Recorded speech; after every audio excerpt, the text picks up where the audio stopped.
திருச்சிற்றம்பலம். அன்பர்களே, சிவபுராணத்தினுடைய சிறப்பு பகுதியாகிய இந்த இரண்டாவது பகுதியை நாம் சிந்தித்து வருகிறோம். அந்த வகையில் ஆன்மா தங்கிய அஞ்சவத்தை தன்முன்மை பொங்கொழி ஞான வாய்மை.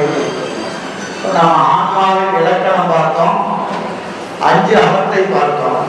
2 தலைப்பு பார்த்தாச்சு. ஆன்மா என்பது என்னதுங்க? ஆன்மை இலக்கணம், ஆன்மாவுக்குரிய இலக்கணம். அடுத்தது 5 அவத்தை. 5 அவத்தை எத்தனாவது பாட்டு? 5வது அவத்தை. 5 அவத்தை எத்தனை பாட்டு பார்த்தோம்? எத்தனை பாட்டு? 60, 61, 62, 3 பாட்டு. 5வது பற்றி 3 பாட்டு. காரிய கேவலம் 1, காரிய சகலமும் சுத்தமும் 2வது பாட்டு. 61வது பாட்டு. 62வது பாட்டுல 2 ஒப்புமை, காரியவத்தைக்கும் காரணவத்தைக்கும் உரிய ஒப்புமை என்று 3 பாடல் பார்த்தோம். இப்ப 63வது பாடல். இது 3வது தலைப்பு. தன்னுண்மை உணர்த்தும் தன்மை. தன்னுண்மை உணர்த்தும் தன்மை என்பது 3வது தலைப்பு. மேல நம்ம பார்த்த பாடல் இருக்க, ஆன்மா தங்கிய அஞ்சவத்தை தன்னுண்மை உணர்த்தும் தன்மை. அந்த தலைப்புல 63வது பாடல் வந்து பார்க்கிறோம். 63வது பாடல் ஆன்மா விடயங்களை உணரும் முறைமை. ஆன்மா விடயங்களை உணர்கின்ற முறைமை. ஆன்மா ஒரு விடயத்தை அறியணும்னா எப்படி அறியும்? நம்ம ஏற்கனவே பார்த்தோம். அசத்தாகிய உலகத்தை ஆன்மா எவ்வாறு அறியும் அப்படின்னு ஒரு பாட்டு பார்த்தோமா இல்லையா? காலையில எத்தனாவது பாட்டு? காலையில பார்த்தோமா இல்லையா? உலகத்தை ஆன்மா அறிகிற முறைமைன்னு ஒரு பாட்டு பார்த்தோம். எதனாவது பாட்டு? 56. உலகத்தை அறிகிற முறைமை, சிவத்தை அறிகிற முறைமை 57. பார்த்தோமா இல்லையா காலையில? சரி, வட பாயாசம் அது அதிகமா போச்சு தெரியும். சரி, இப்போ அந்த செய்தியை விரிக்கிற ஒரு ஆன்மா ஒரு விடயத்தை அறியணும்னா எப்படி அறியும் என்பதை இந்த பாடல்ல விரிக்கிறார். 63வது பாடல் பாருங்க. மரிய பொறியில் 1, மாபூதம் 5ல் 1, கருவிகள் 4ம் நீங்கா கலாதிகள் 5ம் கூடி ஒரு குணம் நுகரும். இந்த ஒருங்கு ஒளிந்து உயிரும் ஒன்றை தெரிவுறாது, அவன் ஒளிந்து அத்திரர்களும் செயலிடாது. இந்த ஆன்மா ஒரு விடயத்தை அறியணும்னா, ஒரு விடயத்தை அறியணும். ஆன்மா எத்தனை விடயத்தை அறியும்? மொத்தமா எத்தனை விடயத்தை அறியும்? 5. ஞானேந்திரியங்கள் 5. 5னால 5 விடயத்தை அறியும். ஓசை, ஊறு, ஒளி, சுவை, நாற்றம். இந்த 5 அறியும். இந்த 5 அறிகிற போது இதுக்கு என்னென்ன வேணும் அப்படின்னு கேட்டீங்கன்னா, முதல்ல ஒரு ஒளி வேணும். ஒளினா அது ஞானேந்திரியம். ஞானேந்திரியம் 1. அடுத்தது மாபூதம் 5ல் 1. ஒரு பொறி, ஒரு பூதம். ஒரு பொறி, ஒரு பூதம். கருவிகள் 4. அந்த கரணம் 4. அந்த கரணம் 4. கலாதிகள் 5ம் கூடி. கலாதிகள் 5ம் கூடி ஒரு குலம் நுகரும். ஒரு குலம் நுகரும்.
இப்போ புருடங்கிற ஆன்மா, புருடங்கிற ஆன்மா என்ன செய்யும்? புருடன்னு சொன்னாலே என்ன இருக்கும்? காலம், நீதி, கலை, திருத்தை, புருடன்னு சொன்னாலே இந்த 5 இருக்கும். 5 சேதாதான் புருடன் இருக்கிறது. இப்ப புருடனாகிய ஆன்மா அந்த கரணங்கள் 4 என்று சொல்லக்கூடிய நாளோட கூடு எது அதிகம் கேட்டீங்கன்னா, மனம் என்பது ஒன்று செவியை பற்றும், செவிய பற்றும், இல்லைனா தோலை பற்றும், இல்லைனா கண்ணு, இல்லைனா நாக்கு, இல்லைனா மூக்கு. இந்த 5ல ஏதோ ஒரு பொறியை தான் பற்றும். ஒரு நேரத்துல ஒரு பொறியை தான் பற்றும். கொஞ்சம் சவுண்ட் அதிகமா இருக்கும், கொஞ்சம் சவுண்ட் குறைக்கும்.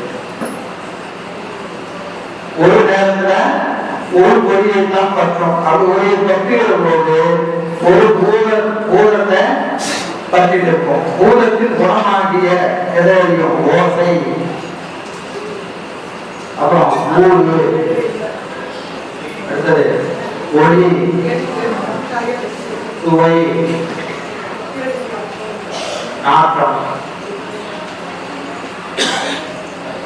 ஆன்மா ஒரு நேரத்துல ஒரு விடயத்தை அறியும். எப்படி? ஓசை அறியும், இல்லைன்னா ஊறு, இல்லைன்னா ஒளி, இல்லைன்னா சுவை, இல்லைன்னா நாற்றம். இந்த 5ல ஏதாவது ஒன்றை தான் அறியும். ஒன்றை தான் அறியும். உதாரணத்துக்கு உங்களுக்கு நான் பேசுறது காதுல விழுந்ததுன்னா கண்ணுல தெரியாது, கண்ணு பார்த்ததுன்னா காதுல விடாது. இல்லைங்க எனக்கு 2 தான் நடக்குது அப்படின்னா வேகமா நடக்கிறதுனால உங்களுக்கு 2 நடக்கிற மாதிரி இருக்கு. ஒரு நேரத்துல என்ன நடக்கும்? ஒண்ணுதான் நடக்கும், ஒண்ணுதான் நடக்கும். கண்ணு வேலை செஞ்சா மீதி 4 ஆகாயிரம், காது வேலை செஞ்சா மீதி 4 ஆகாயிரம். புரியுதுங்களா? ஒரு நேரத்துல ஒரே ஒரு பொறி தான் இயங்கும், ஒரு விடயத்தை தான் அறியும், ஒரு விடயத்தை தான் அறியும். அப்ப பாருங்க, ஒரு விடயத்தை அறியும். ஓசைங்கிற விடயத்தை அறியணும்னு சொன்னா அதுக்கு என்ன வேணும்? ஆகாயத்தை பற்று போராட போட்டு செவி என்கின்ற இந்திரியம் தொழில் போடும். செவிங்கிற இந்திரியம் தொழில் போடும். அப்படி செவிங்கிற இந்திரியம் இதை எது செலுத்தும்னா மனம், புத்தி, அகங்காரம், சித்தம் சொல்லக்கூடிய இந்த 4 கூடி எதை செலுத்தும்? செவியை செலுத்தும். செவி எதை அறியும்? ஓசையை அறியும். எப்படி? ஆகாயத்தை பற்று போராட கொண்டு, ஆகாயத்தை பற்று போராட கொண்டு செவி என்கின்ற இந்திரியம் ஓசையாகிய விடயத்தை அறியும். இது அறியணும்னு சொன்னா செவிக்கு பின்னாடி எது இருக்கணும்? அந்த கரணம் 4, அந்த கரணம் 4. அடுத்தது குருடன். குருடன் சொன்னா காதலி கணிதத்தை ஆரம்பித்து சொல்லக்கூடிய இந்த தத்துவங்கள் தான் வேணும். புரியுது? குருடங்கிற ஆன்மா, குருடன் என்பது இங்க கருதி இல்லை, ஆன்மா. குருடனாகிய ஆன்மா ஒரு நேரத்துல ஒரு விடயத்தை தான் அறியும். நம்ம என்ன வச்சுக்கிறோமா இல்லையா? ஒன்றை அறியும், ஒன்றாக அறியும், வார்த்தை அறியும் வச்சிருக்கோமா இல்லையா? ஒன்றை அறியும், ஒன்றை அறியுமா தெரியும். ஒரு நேரத்துல ஒரே ஒரு விடயத்தை தான் அறியும். விடயம் எதுனா ஓசை, ஒரு ஓசை அறியும், இல்லைன்னா ஊறு, இல்லைன்னா ஒளி, இல்லைன்னா சுவை, இல்லைன்னா இந்த 5ல ஏதாவது ஒண்ணு அறியும். 5 ஒரே நேரத்தில் அறியாது. ஒரு நேரத்தில் எதை அறியும்? ஒன்னதான் அறியும். இப்போ நாம ஓசை என்கின்ற ஒரு விடயத்தை அறிகிறது. எதை அறிகிறது? ஆத்மா அறியுது. ஆத்மா அறிவு. எப்படி அறியும் அப்படின்னு கேட்டா, இதற்கு முதல்ல கால, நியதி, கலை, வித்தை, அனாகம்னு சொல்லக்கூடிய 5 கூடம். இப்போ நான் பேசுறது நீங்க கேட்கணும்னு சொன்னா உங்களுக்கு முதல்ல என்ன வேணும்? அதுக்குரிய காலம் வேணும். இன்னைக்கு இதை கேட்கணும், உங்களுக்கு என்ன இருக்கணும்? ஒரு காலம் இருக்கணும். ஒரு நல்ல செய்தி கேட்கணும்னா என்ன இருக்கணும்? சிவபுண்ணியம் இருக்கணும். அதுக்குரிய காலம் கூடி வரணும். காலம் கூடி வராம ஒரு செய்தியை நம்ம என்ன செய்ய முடியாது, கேட்க முடியாது. ஞானபாடம் கேட்கணும்னா அதுக்கு என்ன வேணும்? உரிய காலம் வேணும். இப்ப நமக்கு என்ன வந்துருச்சு? காலம் வந்துருச்சு. அதனால நீங்க வந்துருக்கிறோம். காலம் வந்தா போதுமா? ஏன்னா கூட என்ன வேணும்? நியதி வேணும். என்ன நியதி? வந்ததெல்லாம் ஒன்னா வந்தாச்சு. எல்லாருக்கும் ஒரே நியதி கிடையாது.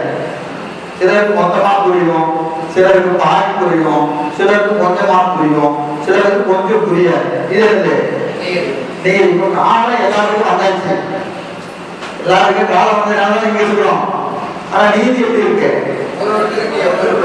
எவ்வளவு இன்னைக்கு நடத்துற பாடத்துல எவ்வளவு புரியணும், என்னென்ன புரியணும் அப்படிங்கிறது என்னது நீதி. சரிங்களா? அதுக்கப்புறம் என்ன வேணும்? கலை, வித்தை, கலை எதற்கு பாருங்க. கலை, வித்தை,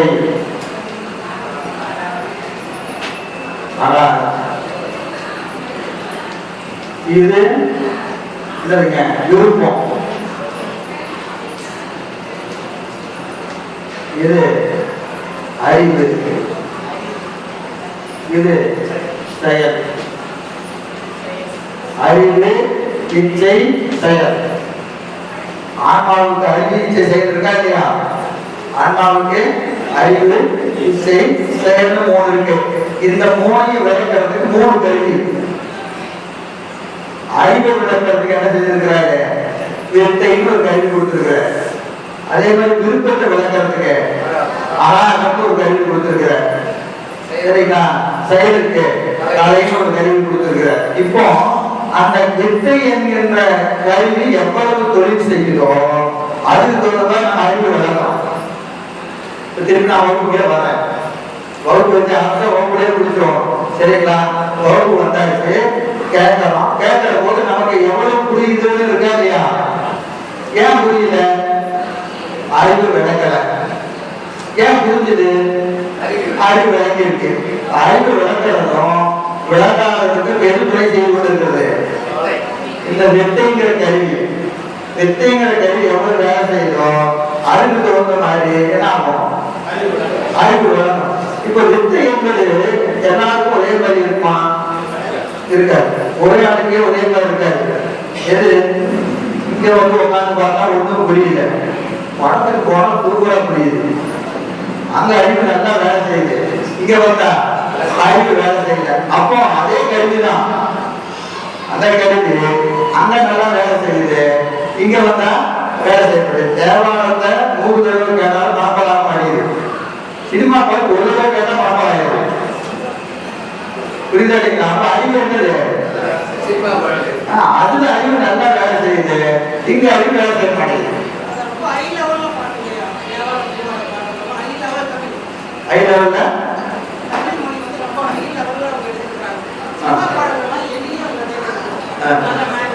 அதெல்லாம் கிடையாது, அதெல்லாம் கிடையாது. ஐ லெவல் ப்ரோக்ராம் என்ன? இன்னைக்கு வர பாட்டு நாம சொல்ல கேட்டுங்க. இன்னைக்கு வர ஒரு சினிமா பாட்டை கேட்டா நமக்கு புரியுமா? இது 5 வயசு பையன் கொடுங்க, எப்படி பாடுறான்னு தெரியுங்களா? நமக்கு என்ன பாடுறானே தெரியல. பாட்டை விட்டு விட்டு கேட்டாருங்க, என்ன பாடுறான், என்ன வார்த்தை என்னதுன்னே தெரியல. அவன் கேட்கலாம், அவன் பாட்டு பாடுறான். புரியுதா இல்லைங்களா? இப்ப இது என்ன டோல இருக்குது, இது அதெல்லாம் இல்ல இருக்கு. ஒன்றும் புரியல, ஒண்ணுமே புரியல. ஆனா அவனுக்கு புரியுது. பெரிய புராணத்தை பாட்டு நம்ம சினிமா பாட்டை கொடுத்தா இதுவே நம்ம விருப்பமா கேட்டுருக்கோம். குளித்த குழுவம் கேட்டீங்களா? தளபதி படத்துல ஒரு பாட்டு வந்து தெரியுமாமா? குளித்த குழுவம் அழகா அந்த ஹீரோயின் பாடிட்டே வருவாங்க. தமிழ்நாடு பூரா தெரிஞ்சு வச்சு அப்ப வேற பாட்டாங்க. அது அதே குளித்த குழுவம் தான். அதாவது என்னன்னு கேட்டீங்கன்னா, இதுதான் அடுத்த வித்தைக்கு முன்னாடி அகாரத்துக்கு வரேன். இதை புரிஞ்சுட்டு வித்தை வந்தா உங்களுக்கு புரிஞ்சிடும். இந்த அகாரம் என்பதற்கு என்ன தெரியுங்களா பேரு? பெற்றதை விடுத்து பெறாததின் மேல் இச்சையை தூண்டும். அகாரம் என்பது என்ன செய்யும்? பெற்றதை விடுத்து பெறாததின் மேல் இச்சையை தூண்டும். அப்படின்னு என்ன அர்த்தம்? இடத்துல கூட்டம் எது கிடைக்கலையோ, ஐயா அது கிடைக்கல, ஐயா அது கிடைக்கல, ஐயா அது கிடைக்கல, அதனால ஆசையை தூண்டிக்கிட்டே இருக்கும். அதுக்கு ஒரு கருவி வச்சிருக்கிறார். அதுக்கு பேர் என்னங்க? ஆராகம் அப்படின்னு பேரு. ராகம் தான் விருப்பம். சினிமா படம் ராகம் என்னது? விருப்பம். விருப்பம் என்பதுதான் ராகம். ராகம் எழுத்து முன்னாடி வரக்கூடாது, தெரியுமா? ராமசாமின்னு தமிழ் எழுதக்கூடாது. ராமசாமின்னு எழுதக்கூடாது. எழுதணும் போடணும் முன்னாடி ராக எழுத்து தமிழ் எழுத்துல முதல்ல எழுத்தா வராது. அதுக்கு முன்னாடி ஒரு எழுத்து போடுவாங்க. ராமசாமினா போடுவாங்க. அதே மாதிரி ராகத்துக்கு முன்னாடி போட்டுக்கிறாங்க. ராகம் என்பதற்கு என்ன பேரு? விருப்பம். விருப்பத்தை தூண்டுவதற்கு ஒரு கருவி இருக்கு. புரியுதா இல்லைங்களா? இந்த கருவி நமக்கும் இருக்கு, ஞானிகளுக்கு இருக்கு. நமக்கு இருக்கு, ஞானிகளுக்கு இருக்கு. ஆனா வேற ஒரே மாதிரி செய்யாது. அவங்களுக்கு எது மேல வரும் கேட்டீங்கன்னா பெருமான் மேல வந்துடும். அவங்க பெருமான நினைச்சு போகணும்னு சொல்லவே மாட்டாங்க. பூஜை பண்ணியாச்சு போதுமேனா என்னங்க நேரம் வேணாம் போகுது, பூஜை பண்ணாம நான் சும்மா உட்காந்துட்டு இருக்கிறேன் அப்படின்னு சொல்லுவாங்க. அவங்களுக்கு எது பூஜையின் மேல அஞ்செழுத்து மேல போகணுங்கிற எண்ணமே வராது. ஆனா நமக்கு உலகத்து மேல வராது. எதை எவ்வளவு சம்பாதிச்சாலும் எதை அனுபவிச்சாலும் போதுன்னு சொல்லவே சொல்லாது. என்ன வேணும் என்ன வேணும் பூஜை போதும்பா 4 மணி நேரம் பண்ண பார்த்தா அது பெரிய வேலையா இருக்கு. பூஜைக்கு போகணும்னு சொல்லணும், உலகத்து மேல சொல்லணும் அத்தாரு. புரியுதா? அப்போ இந்த கருவி இதை இயக்கத்துக்குதான் மேல ஒண்ணு இருக்கு. என்னது? வினை. இந்த 3க்கு மேல என்ன இருக்கு? வினை. இந்த வினை நல்வினையாக இருந்தா நல்ல விடயத்தை கேட்கும் போது அறிவு நல்லா விளங்கும், நல்ல பொருள் மேல விருப்பம் வரும், நல்ல செயல்களை செய்யணும்னு தோணும். இதே தீவினையா இருக்கா நல்ல பொருளை கேட்க போதுதான் போயிருக்கும். அதே வேண்டாதது இருந்தா நல்லா செய்யும். இதுதான் திருவள்ளுவர் பயன்ல ஒரு பாட்டு சொல்லலாம். ஆத்மாவுக்கு ஓமை உள்ளது போட்டான்னு ஒரு பாட்டு வந்து ஞாபகம் இருக்க திருவள்ளுவர் பயன்ல ஓமன்கள் போல ஒளியும் மிகையிலுடைய யாமன்கள் காணாதவை ஒரு திருவள்ளுவர் பயன்ல ஒரு குறைப்பா இருக்கு. அப்படின்னு ஓமன் என்பதற்கு எழுதுங்க போட்டான்னு பேரு. அந்த இதை பெரிய செய்திக்கு போட்டான்னு பேரு. அது என்ன செய்யும்? பகல்ல ஒன்றும் தெரியாது, பார்க்க வேண்டியது ஒன்றையும் ராத்திரியில் என்ன செய்யும்? சுடுகாட்டில் போய் உட்கார்ந்து முழுக்க போய் பார்த்துக்கிறோம். வேண்டியது சுத்தமா தெரியாது, அதை விட என்ன கொடுப்பேன் வேண்டாதது நல்லா தெரியும். போட்டா யாருன்னா நம்பலாம். சிவம் வந்து நமக்கு தெரியாது, சிவன் நமக்கு தெரியாது. தெரியாது பரவாயில்ல, வேண்டாதது எப்படி தெரியுது? நல்லா தெரியுது. சினிமா பாட்டு நல்லா தெரியுது, தேவாரம் தெரியல. புரியுதா இல்லைங்களா? அப்ப என்ன இருக்கும்? வினைதான் காரணம், வேற ஒன்றும் கிடையாது. இதுக்கெல்லாம் காரணம் வினைதான் காரணம். நல்வினை இருந்தால் நல்ல விடயங்கள் மேல அறிவு, இச்சை, செயல் 3ம் மேலோங்கி வரும். தீவினை இருந்தால் பொருள் மேல அறிவு, இச்சை, செயல் 3ம் மேலோங்கி வரும். அப்ப இதெல்லாம் ஏன் வருது அப்படின்னு கேட்டா நம்ம செஞ்ச வினைக்கு தக்கவாறு. அதனால இப்போ கடை வித்தை இந்த 3ம் எதற்கு? இந்த பொருளோடு கூட்டப்படும். இந்த பொருளனாகிய ஆன்மா வினைக்கு தக்கவாறு அறிவு வேலை செய்யும், வினைக்கு தக்கவாறு செயல் இருக்கும், வினைக்கு தக்கவாறு விருப்பம் இருக்கும். இந்த 3 கூடினாலும் அதற்குரிய காலமும் நெய்யையும் போடணும். 3 என்ன போடணும்? காலமும் நெய்யையும் போடணும். இப்ப நம்ம திருப்பி பாடத்துக்கு வருவோம். இப்ப இங்க வருவோம்னா என்ன இருக்கணும்? காலம் இருக்கணும், அதற்குரிய நெய்யை இருக்கணும், அறிவு தவிர்த்த கேட்கிற அறிவு இருக்கணும், கேட்கறதுக்கு விருப்பம் இருக்கணும், கேட்கறதுக்குரிய செயல் செய்யணும். என்ன செய்யணும்? காலையில் எழுந்திரிச்சு நேரம் பூஜையை பண்ணி வழக்கமா கொஞ்சம் முன்னாடி எழுந்திரிச்சு பூஜையை பண்ணி ஒரு வண்டியை பிடிச்சி இங்க வந்து இந்த சேர்க்கா இல்லையா? சேர்ந்ததுக்கு இங்க வந்து செய்யணும். அங்க இந்த பழக பார்க்காம ஆரம்ப கவனமா கேட்கறது இது ஒரு செயல் தானே. இது செயல் தானே. இப்போ மற்ற வேலை இருந்தாலும் ஒதுக்கி வச்சுட்டு நம்ம இதை வகுப்பு போற முடிப்போம் அப்படிங்கிற ஒரு செயல் தானே. இதெல்லாம் என்ன வருது? கேட்கறதுக்குரிய அறிவு, கேட்பதற்குரிய விருப்பம், கேட்பதற்குரிய செயல், அப்புறம் அதற்குரிய புண்ணிய காலம், புண்ணியத்திற்குரிய நேர்வு. எத்தனை கூடுனாதான் இங்க வந்து உட்காந்து கேட்க முடியும். அப்படியே இருந்தா நான் வந்து சொல்ல முடியும். சொல்றதுக்கு எனக்கு வேணும், கேட்கறதுக்கு உங்களுக்கு என்ன வேணும்? சிவபுண்ணியம் வேணும். சிவபுண்ணியம்னால செய்ய முடியாது. குருவனாகிய ஆன்மா காதலில் கிடைத்தது அதான் என்று சொல்லக்கூடிய 5 மோடு கூடி 5 மோடு கூடி என்ன செய்யும் அப்படின்னு கேட்டீங்கன்னா மனம் புத்தி அகங்காரம் சித்தம். மனம் புத்தி அகங்காரம் சித்தம் என்ன செய்யும்? முதல்ல என்ன செய்யும்? இந்த அகங்காரம் புத்தி நிச்சயிக்கும், ஆங்காரம் துணித்து எழும், சித்தால் அழுத்தும், மனம் போய் பற்றும். மனம் போய் பற்றும். சரிங்களா? பாருங்க, குருடனாகிய ஆன்மா என்ன செய்யும்? மனதை செலுத்தும். மனதை செலுத்தும். செலுத்துவதற்குரிய என்ன வேணும்? நஞ்சு கூடும். அந்த காலம் நீரை கூடி வருகிற நேரத்துல குருடனாகிய ஆன்மா மனங்கிற கருவிய செலுத்தும். மனங்கிற கருவிய செலுத்தும். இந்த மனம் எதை செலுத்தும் அப்படின்னு கேட்டீங்கன்னா செவி என்கின்ற இந்திரியத்தை செலுத்தும். செவிங்கிற இந்திரியத்தை செலுத்தும். அந்த செவி என்கின்ற இந்திரியம் என்ன செய்யும்? ஓசை. ஓசை என்கின்ற இந்த விடயத்தை நான் பேசுறது விடயம், உங்களுக்கு விடயம் இல்லைங்களா? அது காலை வந்து பத்துறா இல்லையா? காலை வந்து விழுதுன்னா மனம் போய் அதை பற்றும். அந்த செய்தியை மனம் போய் பற்றும். பற்றிய நிலையில் என்ன செய்யும்? பற்றி என்ன செய்யும்? புத்தி நிச்சயிக்கும். புத்தி நிச்சயிக்கும். என்ன நிச்சயிக்கும்?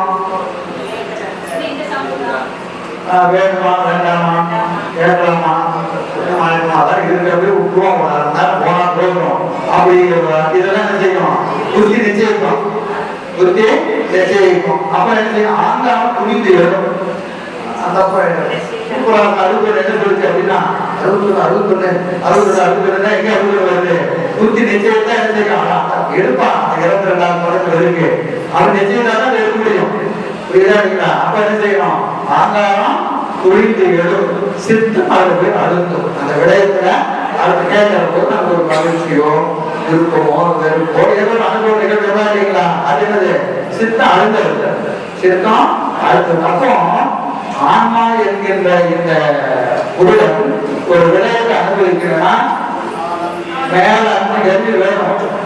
ஆன்மாவை செலுத்துறது 5 கருவி. ஆன்மா செலுத்துவது மனம் புத்தி சித்த ஆகாரம் 4. இந்த 4 ஒரு வரிசையை எது? செவி என்கின்ற இந்திரியத்தை செலுத்த. செவி என்கின்ற இந்திரியம் ஆகாயத்தை பற்றி கொண்டு ஓசை என்கின்ற விடயத்தை அறியும். ஓசைங்கிற விடயத்தை இதே மாதிரி 5 வச்சுக்கலாம். தேவை என்ன செய்யும்? இப்ப அடுத்தது தோல்வி வச்சிருக்கேன். தோல்வியானது தோல் வேண்டாம், கண்ணு வச்சுக்குவோம். கண்ணு பார்க்கிறோம்.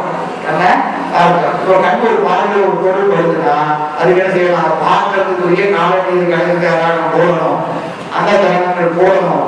அப்புறம் மனங்கிற கல்வி அது கண் என்கிற இந்திரியத்தின் வாடியாக ஒளி என்று சொல்லக்கூடிய விடயத்தை நெருப்பு இடமாக கொண்டு அறியும். நெருப்பு இடமாக கொண்டு அறியும். பாருங்க, மருவிய பொறியில் 1, பொறியில் 1, மாபூதம் 5ல் 1, கருவிகள் 4ம் நீங்கா, கலாதிகள் 5ம் கூடி ஒருபுடன் வரும். புரியுதா? பாருங்க, கருவிகள் மருவிய பொறியில் 1, 5 பொறியில ஒரு பொறி. 5 ஒரே நேரத்தில் வேலை செய்யாது. 5 இருக்குது, வேலை செய்யறது 5 ஏதோ ஒன்றுதான் வேலை செய்யும்.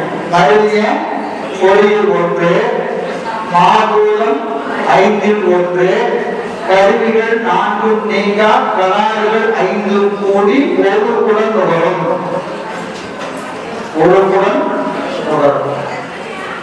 ஓசை அறியணும்னு சொன்னா ஒரு பூலம் வேணும், ஒரு பொறி வேணும், 4 அத்தக்கரணை வேணும், உடல் நோய் சேர்த்து 5 வேணும். இதெல்லாம் ஒரு நேர்கோட்டில் நின்னாதான் ஆன்மா ஒரு விடயத்தை அறியும்.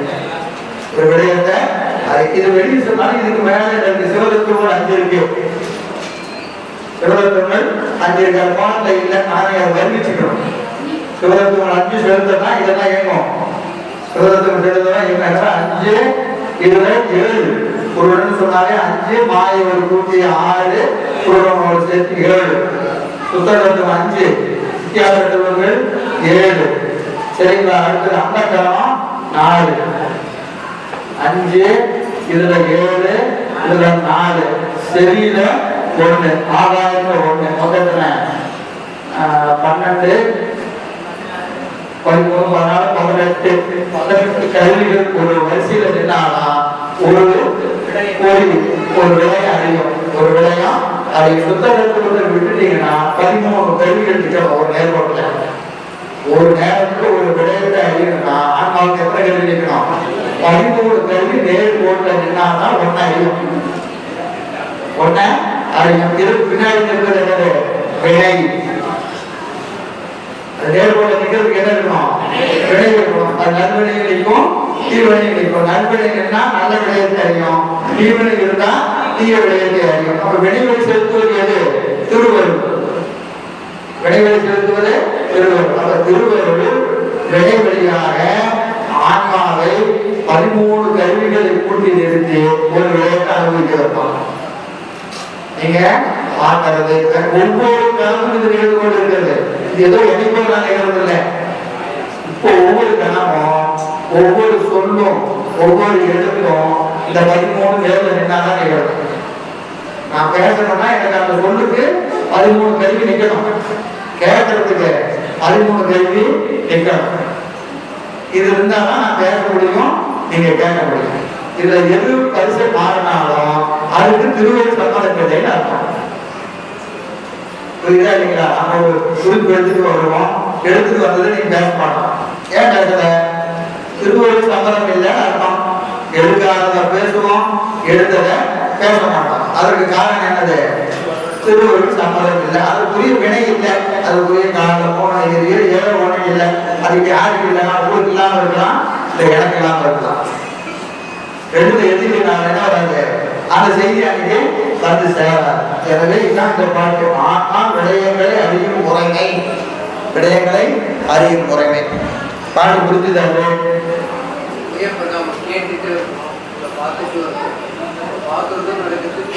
அதான் வேகமா நடக்கிறதுனால உங்களுக்கு ஒரே மாதிரி தெரியும். இப்ப இந்த சேனல் பார்த்தீங்கன்னா ஒரு ரங்க தான் தெரியுது. எத்தனை இருக்கு? 3. ஏன் ஒன்னா தெரியுது? வேகமா சுத்துறதுனால தெரியுது. அதேதான் கண்ணுக்கும் காதுக்கும் மூக்குக்கும் மாறி மாறி ஆன்மா வேகமா போகும். அதனால உங்களுக்கு எல்லாம் ஒரே நேரம் நடக்கிற மாதிரி இருக்கும். அதேதான்